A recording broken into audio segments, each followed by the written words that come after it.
Bangladesh premier league BPL এর একাদশ আসর নিয়ে শুরু হয়েছে উন্মাদনার জোয়ার। এবারের আসর শুরু হবে 2024 সালের 30 ডিসেম্বর এবং চলবে 2025 সালের 7 ফেব্রুয়ারি পর্যন্ত। জমকালো উদ্বোধনী অনুষ্ঠানের মাধ্যমে শুরু হতে যাওয়া এই টুর্নামেন্ট শুধু ক্রিকেট নয়, স্বাধীনতার চেতনা ও তারুণের শক্তির প্রতীক হয়ে উঠতে চলেছে। বাংলাদেশ ক্রিকেট বোর্ড বিসিবি এবং যুব ও ক্রীড়া মন্ত্রণালয়ের যৌথ উদ্যোগে 1 ডিসেম্বর রাজধানীর ইন্টারকন্টিনেন্টাল হোটেলে উন্মোচন করা হয় এবারের বিপিএল এর মাস্কট ডানা 36।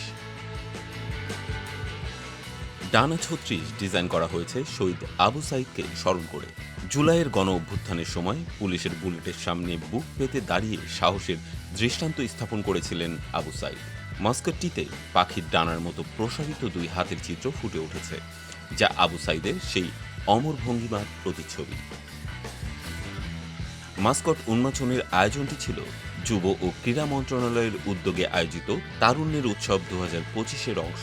অনুষ্ঠানে প্রধান অতিথি হিসেবে উপস্থিত ছিলেন যুব ও ক্রীড়া মন্ত্রণালয়ের উপদেষ্টা আসিফ মাহমুদ সজীব ভুইয়া। আরও উপস্থিত ছিলেন বিসিবি সভাপতি ফারুক আহমেদ, বাংলাদেশ ফুটবল ফেডারেশনের সভাপতি তাবিদ আওয়াল এবং জাতীয় ও স্থানীয় পর্যায়ের অসংখ্য গুরুত্বপূর্ণ ব্যক্তিত্ব। এই অনুষ্ঠানে স্কুল কলেজের শিক্ষার্থী থেকে শুরু করে নারী ও পুরুষ ক্রিকেটারদের অংশগ্রহণে এক অসাধারণ পরিবেশ তৈরি হয়। এবারের আসরে অংশ নেবে 7টি দল: Dhaka Capitals, Chittagong Kings, Durbar Rajshahi, Fortune Barishal, Khulna Tigers, Rangpur Riders, Sylhet Strikers. Dhaka, Chattogram এবং সিলেটে 3টি স্টেডিয়ামে অনুষ্ঠিত হবে ম্যাচগুলো। এর আগে 3টি শহরে জমকালো উদ্বোধনী অনুষ্ঠান দিয়ে শুরু হবে এই ক্রিকেট মহোৎসব।